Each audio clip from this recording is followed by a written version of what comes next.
Sa kabila ng murang presyo mula sa mga supplier, sobra-sobra raw ang presyo ng manok sa ilang pamilihan.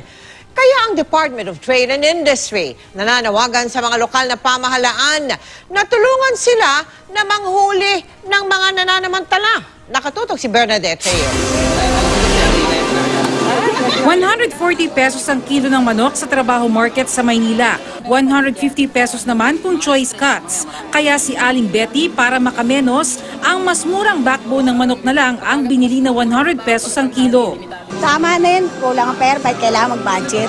Mapapambili mo pa yung 50 pesos na bigas. Pag binigyan kaming mababa, magbababa rin po kami ng presyo. Pero pag nagtaas naman, nagtataas din po kami. Sa Tandang Sora Market sa Quezon City, 140 pesos rin ang kilo ng manok. Marami pa kasi yung proseso bago makarating dito. Pagdating dito sa Katayan, another naman yung baga gastos nila yun. Tapos dito, ang renta pa. Pero ang presyohang ito ngayon sa mga palengke, sobra-sobra raw ayon sa isang grupo. Ayon sa United Broiler Raisers Association o UBRA, nasa 60 hanggang 73 pesos kada kilo ang farm gate price ng manok ngayon. Mababa raw ang domestic price dahil patuloy pa rin ang pagpasok ng imported na manok sa bansa.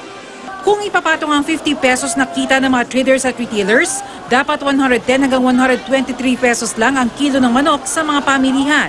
Humihingi ng tulong ang Department of Trade and Industry sa lokal na pamahalaan para maipatupad ang tamang suggested retail price ng manok. Gusto namin manghuli pero yung DTI not mandated to issue violation certificate. Yung mayors and the market busters, dapat sila ang magtumutok sa mga bawat palengke nila to abide by the SRP set by the DA. Napagkasunduan na ng DTI at Department of Agriculture ang paglalagay ng safeguards bilang tulong sa poultry raisers na ilang buwan ang nalulugi dahil sa pagbagsak ng farm gate price ng manok. Ibig sabihin nun, additional duty para sa chicken para hindi dumagsa ang importation ng manok. Pabor ang UBRA sa hakbang na ito pero dapat daw bantayan ang pagpasok ng smuggled na manok sa bansa.